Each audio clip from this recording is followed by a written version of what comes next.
Bendiciones, hermanos y amigos, una vez más con ustedes para compartir la palabra del Señor. En esta ocasión vamos a compartir el mensaje a la iglesia de Pérgamo, Apocalipsis capítulo 2, del versículo 12 al versículo 17. Ya hemos compartido el mensaje a la iglesia de Éfeso y el mensaje a la iglesia de Esmirna. Esos dos videos se encuentran en este canal. Si quieren pueden entrar y escuchar esos dos videos anteriores que pueden ser de mucha bendición para sus vidas. Así es que en esta ocasión vamos a estudiar, vamos a compartir el mensaje a la iglesia de Pérgamo. Dice así, Apocalipsis capítulo 2 del versículo 12 al 17. Y escribe al ángel de la iglesia en Pérgamo, el que tiene la espada aguda de dos filos, dice esto. Yo conozco tus obras y dónde moras, donde está el trono de Satanás. Pero retienes mi nombre y no has negado mi fe, ni aun en los días de Antipas, mi testigo fiel. Fue muerto entre vosotros, donde mora Satanás. Pero tengo unas pocas cosas contra ti, que tienes ahí a los que retienen la doctrina de Balaam, que enseñaba a Balac a poner tropiezo ante los hijos de Israel, a comer de cosas sacrificadas a los ídolos y a cometer fornicación. Y también tienes a los que retienen la doctrina de los Nicolaitas, la que yo aborrezco. Por tanto, arrepiéntete, pues si no, vendré a ti pronto y pelearé contra ellos con la espada de mi boca. El que tiene oído oiga lo que el Espíritu dice a las iglesias. Al que venciere, daré de comer del maná escondido y le daré una piedrecita blanca y en la piedrecita escrito un nombre nuevo, el cual ninguno conoce sino aquel que lo recibe. Amén. Entonces, para comenzar el estudio, vamos a ver varios puntos, como por ejemplo el contexto histórico de la ciudad de Pérgamo. Luego vamos a ver quién es el autor de la carta. Más adelante vamos a ver cómo Cristo alaba a su iglesia. En el siguiente punto veremos cómo Cristo reprende a su iglesia. En el punto siguiente veremos cómo Cristo llama a su iglesia al arrepentimiento. Luego vuelve el Señor Jesús a llamar, a escuchar la voz del Señor a su iglesia. Y por último, vamos a concluir con algunas palabras. Así es que comenzamos con el contexto histórico de esta ciudad llamada Pérgamo. Esta ciudad era la capital de la provincia romana de Asia. Por lo tanto, tenía una gran importancia desde el punto de vista administrativo. Algunos de sus reyes tuvieron la gran ambición de convertir a Pérgamo en una ciudad de la categoría de Atenas y en gran medida lo consiguieron. Entre sus muchos edificios sobresalía su gran biblioteca, que competía en importancia con la biblioteca de Alejandría. Se decía que esta biblioteca contaba con más de 200.000 rollos de pergamino, que por cierto, la palabra pergamino proviene del nombre geográfico Pérgamo.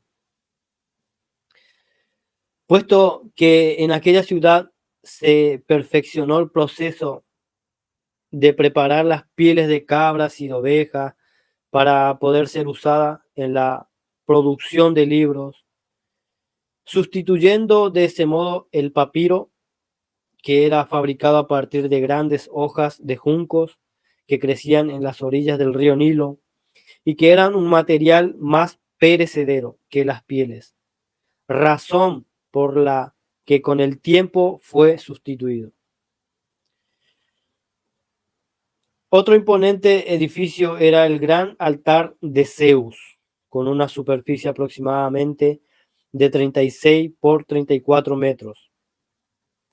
Fue erigido por Eumenes II y se caracteriza por su enorme escalinatas, sólidas columnas y un friso que representa la lucha entre los gigantes y los dioses de la mitología griega. Una parte de este altar fue reconstruido y enviado a Alemania. Actualmente se puede ver en el Museo de Pérgamo en Berlín.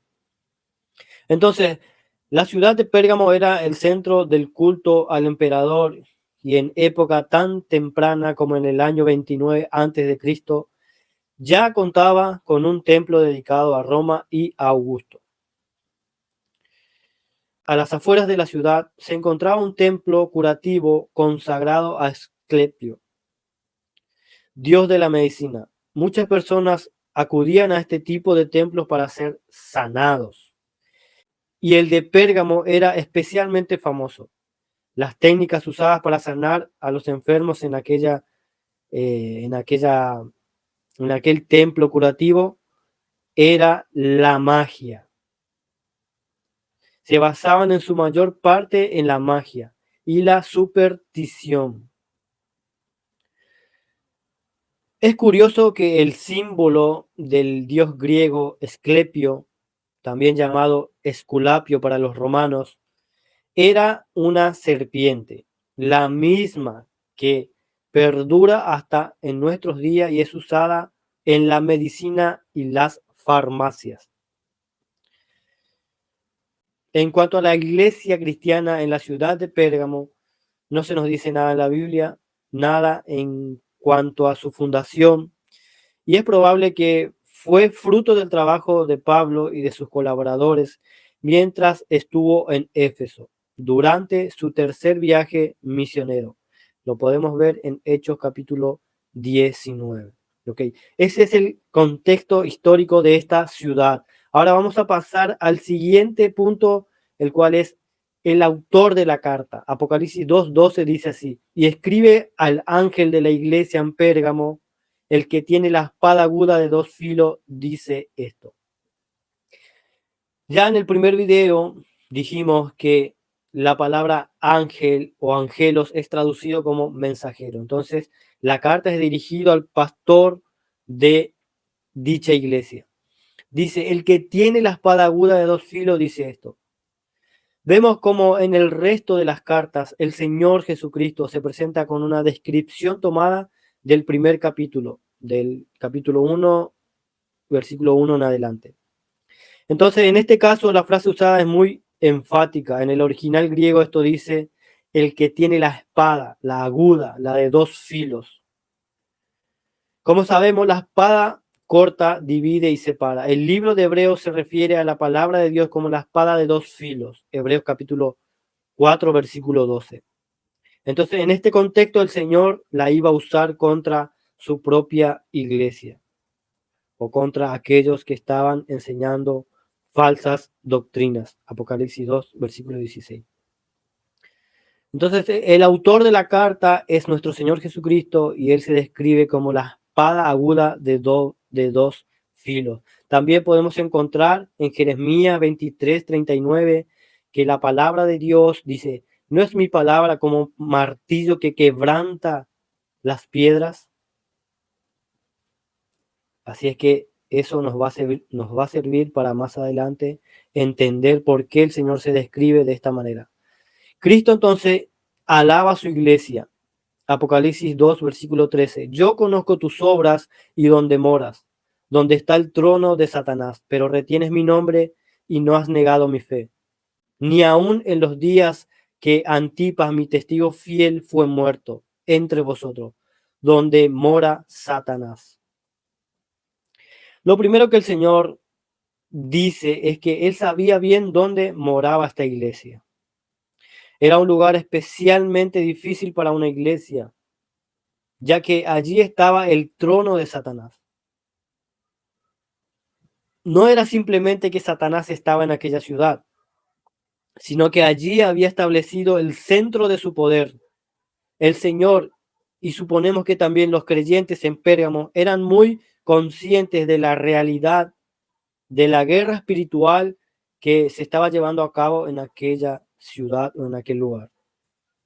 Entonces, algunos han pensado que esta referencia, el trono de Satanás, tenía que ver con el gran altar de Zeus que se erguía en la Acrópolis dominando la ciudad. También otros relacionan con la adoración a Esculapio, el dios de la medicina, muy prominente también en Pérgamo y que era representado por una serpiente, algo que los cristianos asocian con Satanás.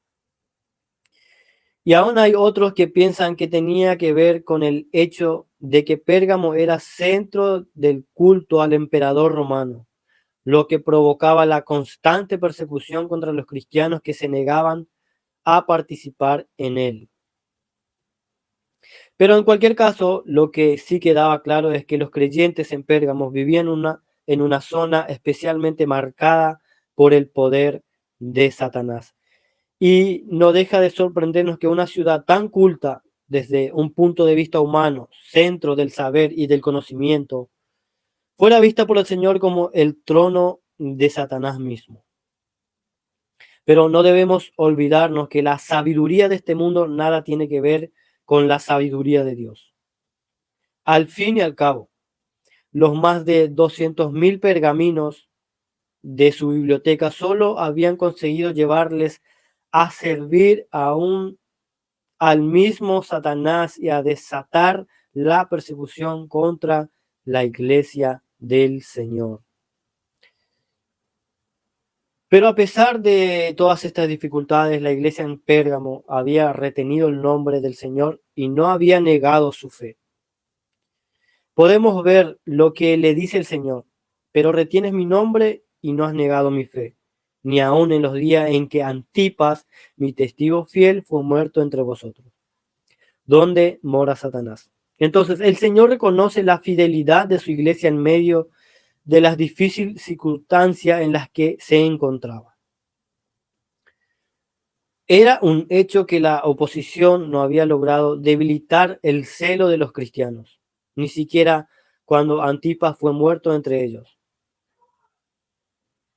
En este sentido, es interesante notar la forma en la que el Señor se refiere a él. Antipas, mi testigo fiel. Esa era la misma descripción con la que Cristo mismo se presentó a las iglesias en Apocalipsis capítulo 1, versículo 5. Es como si el Señor compartiera su propio título de honor con sus siervos fieles que están dispuestos a llegar al sacrificio por su fidelidad a Él. Entonces, vamos a pasar al siguiente punto. Después de que Cristo alaba a su iglesia, Cristo ahora en este punto reprende a su iglesia. Apocalipsis capítulo 2, versículo 14. Pero tengo unas pocas cosas contra ti, que tienes ahí a los que retienen la doctrina de Balaam, que enseñaba a Balac a poner tropiezo ante los hijos de Israel, a comer cosas sacrificadas a los ídolos y a cometer fornicación. Aunque fueron fieles y estuvieron dispuestos a sufrir la persecución que Satanás dirigió contra ellos, ahora vemos que el enemigo de nuestras almas usa más de una táctica en su lucha para vencernos. Y de hecho, aunque la persecución física siempre es muy dolorosa para la iglesia, rara vez se consigue su propósito. Cuando el creyente atraviesa por periodos difíciles de prueba, es cuando más dependemos del Señor y nos acercamos a nuestros hermanos. Y en muchos de estos casos, entonces, cuando su testimonio ante el mundo es más valiente y osado. Con frecuencia, los periodos de tranquilidad son más peligrosos que los tiempos de persecución. Si un hermano o si algunos hermanos nos visitan de países donde el cristianismo es perseguido de tal manera y se quedan sorprendidos al ver el descuido y la superficialidad en la que a veces caemos por tener unas circunstancias mucho más fáciles que las suyas. Pero lo curioso es que cuando ellos mismos han pasado un tiempo entre nosotros, entonces se van dando cuenta de que es más difícil vivir para el Señor en circunstancias fáciles que con dificultades. Pero como decíamos, Satanás tiene otras tácticas, que tal como nos dice aquí el Señor, ya había usado en el pasado. La referencia nos lleva nuevamente al Antiguo Testamento y a una de las experiencias que los israelitas tuvieron en el desierto, cuando el pueblo llegó a los campos de Moab. Su rey Balac encargó a un falso profeta llamado Balaam que maldijera a Israel. Pero aunque éste lo intentó varias veces, le resultó imposible maldecir a aquellos a los que Dios había bendecido. Números capítulo 22, 24. Esto enfadó mucho a Balac y también a Balaam, porque vio con tristeza cómo se le escapaban las riquezas que el rey le había prometido.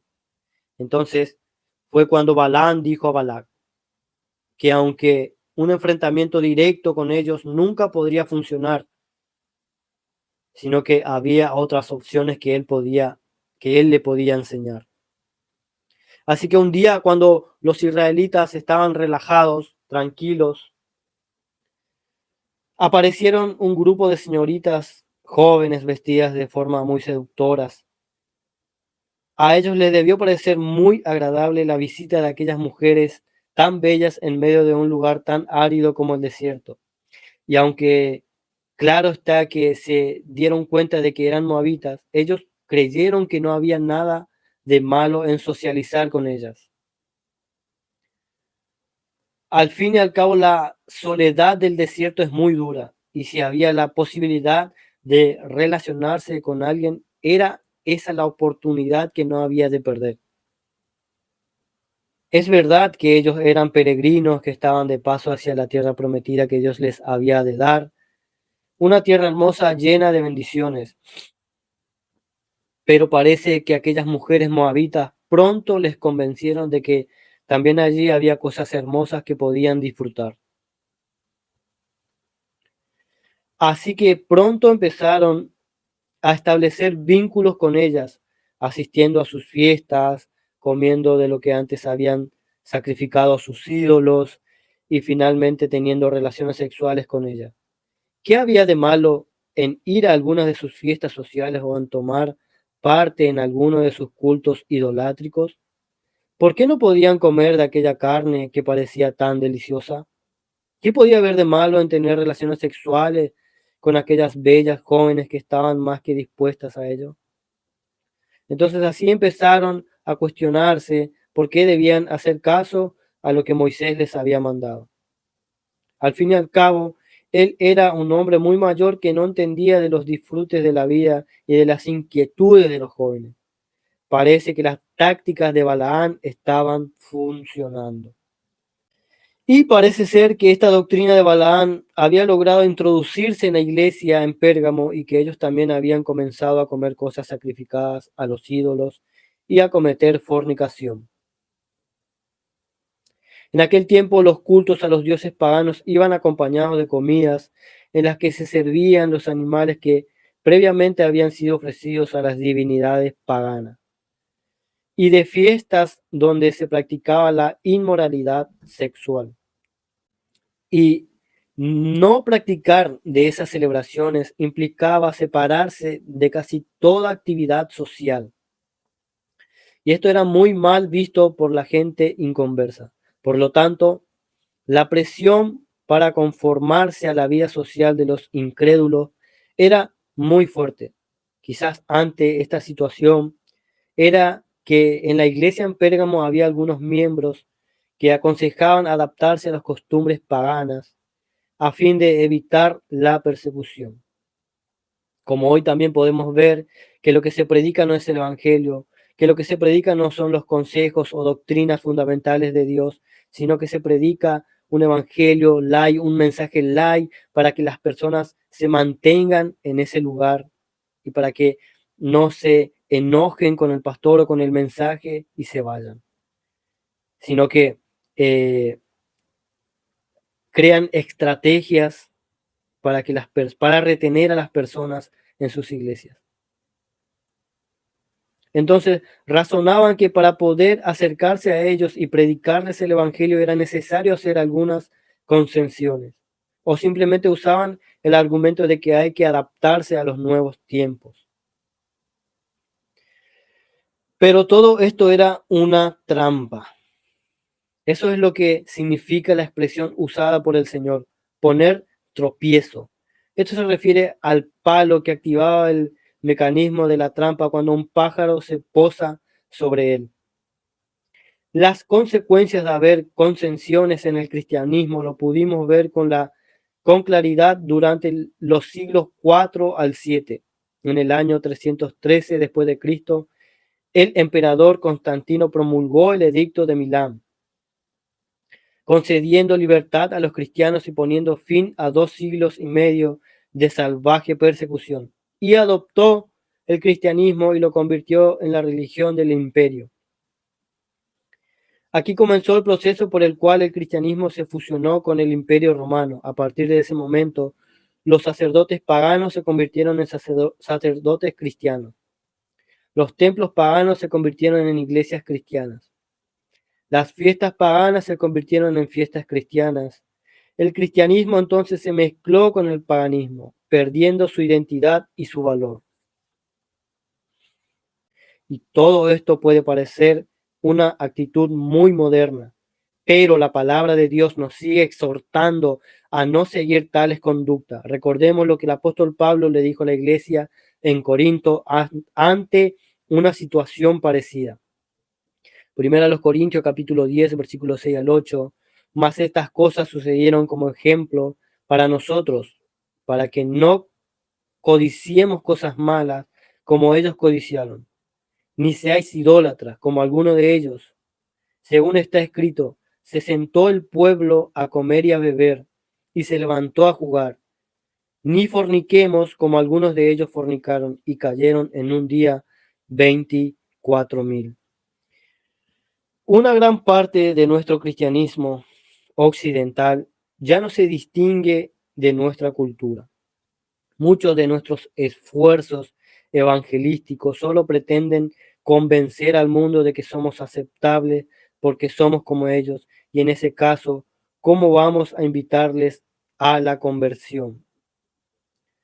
Hoy vemos iglesias haciendo campañas evangelísticas, pero no se predica el evangelio de la cruz, no se predica el evangelio de Cristo crucificado, muerto y al tercer día resucitó de entre los muertos para perdón de pecado. Hoy se predica cualquier tipo de evangelio que no es el verdadero, solamente con el hecho de atraer personas. Claro, porque en medio de eso está el diezmo, las ofrendas, y cuando más miembros participan en una congregación, entran más diezmos y entran más ofrendas. Por eso es que hoy vemos dentro de muchas congregaciones falsos hermanos, falsos convertidos, personas odiosas, personas incrédulas, personas que critican y no aman a los hermanos, personas que no edifican. Están sucediendo estas cosas porque en las evangelizaciones no se presenta el verdadero evangelio de la cruz, el evangelio de Cristo, el evangelio de la gracia, de la gloria, sino que se presenta un evangelio que todo te va a ir bien, que en Cristo ya nada malo te va a pasar, que ya no vas a sufrir persecución, sino que vas a ser arrebatado antes de la tribulación. Y eso es falso, eso es una mentira, eso es un evangelio diferente. Pero el problema en la iglesia en Pérgamo no era solo su participación en las prácticas del mundo, sino también la aceptación de ciertas doctrinas heréticas. Vamos a ver lo que dice el Señor en Apocalipsis 2:15. Y también tiene a los que retienen la doctrina de los nicolaitas, la que yo aborrezco. Aunque la tolerancia está de moda en nuestra cultura moderna, la iglesia no puede permitir ni actitudes pecaminosas ni enseñanzas heréticas. Y parece que este era el segundo problema que tenía esta iglesia. Ellos no ejercían una sana disciplina en la iglesia. lo que los llevaba a aceptar aquello que el Señor aborrecía. Lo contraste a la iglesia en Éfeso. La iglesia en Éfeso repudiaba, aborrecía todas las obras de los nicolaitas, pero aquí en esta ocasión la iglesia de Pérgamo participaba de estas obras, la cual el Señor aborrecía. En cuanto a la pregunta de en qué consistía la doctrina de los nicolaitas o las obras de los nicolaitas, no lo sabemos. Pero no obstante, podemos observar que una vez más una falsa enseñanza lleva a una mala práctica y también que la falsa enseñanza es una de las principales armas de Satanás contra la iglesia. Entonces, esto nos lleva al siguiente punto. El Señor Jesús llama al arrepentimiento a su iglesia. Por tanto, arrepiéntete, pues si no, vendré a ti pronto y pelearé contra ellos con la espada de mi boca. El único remedio para cualquier conducta pecaminosa, hermanos, es arrepentirnos. Por tanto, arrepiéntete, dice el Señor. Le dijo el Señor a la iglesia en Pérgamo, porque de otro modo Dios mismo intervendría con la espada de su boca para acabar con ellos o con aquellas cosas que no le agradan. Podemos recordar que en el pasado Dios castigó severamente a Israel por el pecado originado por causa de este falso profeta llamado Balaam. El texto bíblico nos dice que murieron 24,000. Esta drástica acción detuvo el pecado en medio de Israel, impidiendo que fuera a más. Incluso al mismo Balaam lo mataron a espada. También, hermanos, debemos recordar que los niveles de exigencia de Cristo no han cambiado y que él sigue teniendo su espada de 2 filos para cortar cualquier actitud pecaminosa que comprometa el testimonio de su iglesia. Es por eso era necesario que los creyentes en Pérgamo se arrepintieran, porque de otro modo el Señor mismo intervendría para hacerlo. Recordemos, hermanos, las serias palabras de Pablo a los Corintios. Primero a los Corintios capítulo 11, versículo 28 al 32, dice: por tanto, pruébese cada uno a sí mismo y coma así del pan y beba de la copa, porque el que come y bebe indignamente sin discernir el cuerpo del Señor, juicio come y bebe para sí, por lo cual hay muchos enfermos y debilitados entre vosotros y muchos duermen. Si pues nos examinamos a nosotros mismos, no seríamos juzgados, mas siendo juzgados somos castigados por el Señor para que no seamos condenados con el mundo. En el caso de la iglesia de Pérgamo, para que su arrepentimiento fuera auténtico, tendrían que abandonar las malas prácticas que habían adquirido y también rechazar las falsas doctrinas que se habían introducido en la iglesia. Y de esta manera pasamos al siguiente punto, que es el llamado a escuchar la voz de Dios.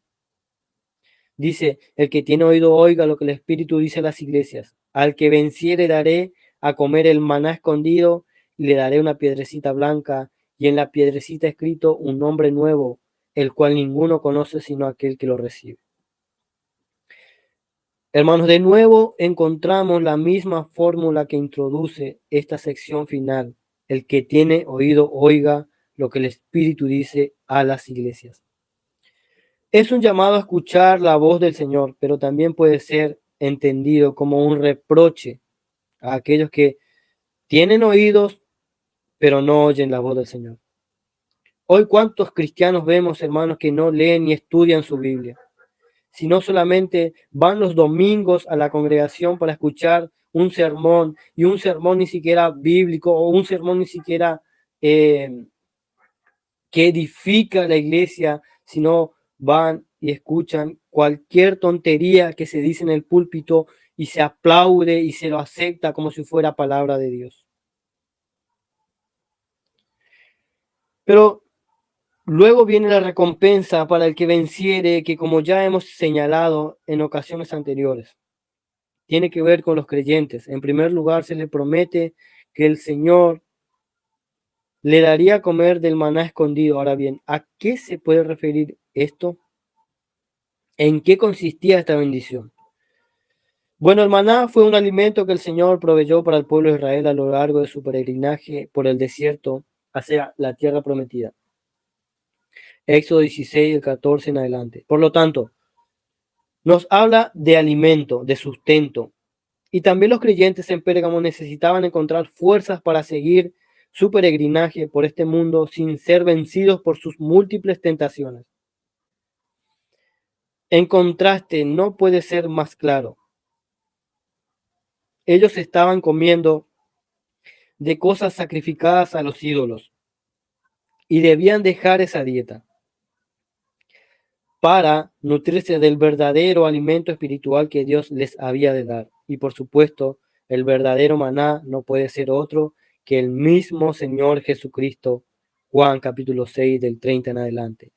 Y en cuanto a que es un maná escondido, hermanos, quizá debemos pensar en una relación personal e íntima con Él, o algo que el mundo ni ve ni entiende.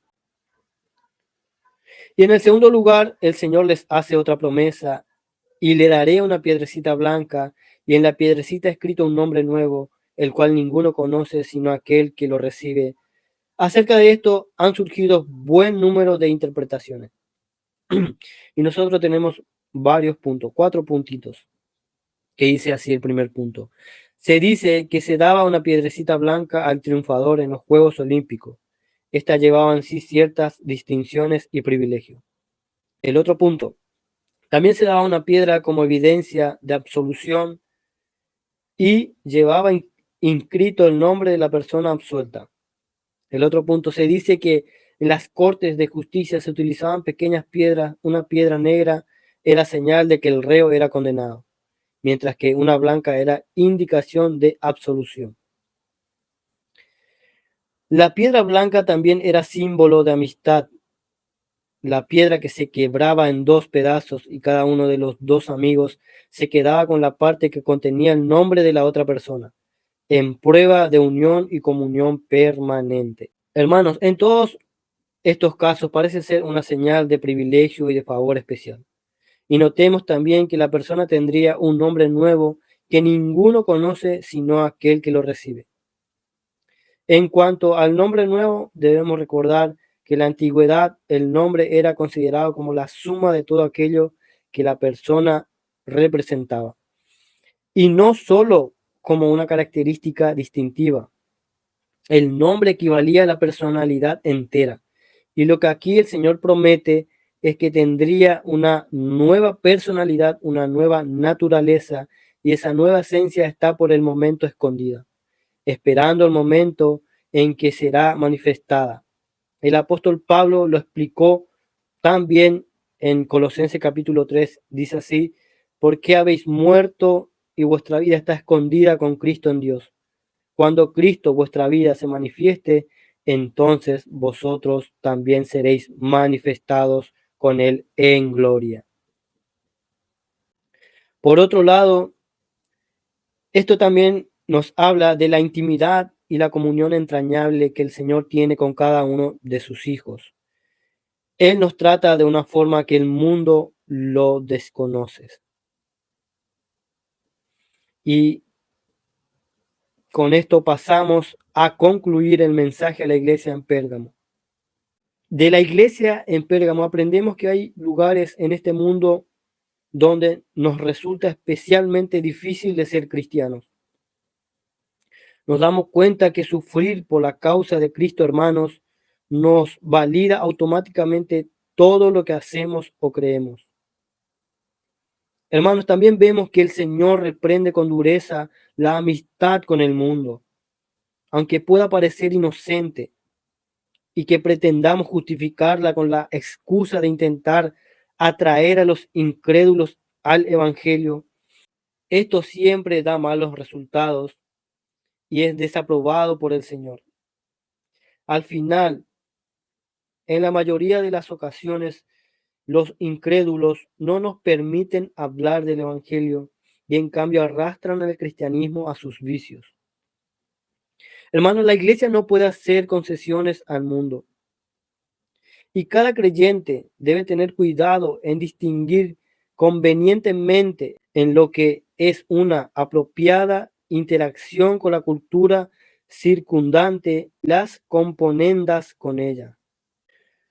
También, hermanos, vemos una clara reprensión del Señor para aquellas iglesias que no disciplinan el pecado y en las que se permiten cosas que Él aborrece. Y por último, hemos considerado también que Satanás tiene varias tácticas en su lucha contra la iglesia y a veces usa la persecución física, pero en otras muchas se vale de la seducción por medio de cosas que en un principio pueden parecer inocentes. Que Dios nos bendiga y nos ayude a apartarnos del mundo, a odiar lo que el Señor odia, a no permitir, a no ser permitivos en las congregaciones de aquellas falsas doctrinas, sino que tengamos discernimientos y podamos distinguir del verdadero mensaje de Dios y del mensaje que no viene de Dios, sino de un falso maestro o un falso hermano. Que el Señor les bendiga. Hasta la próxima.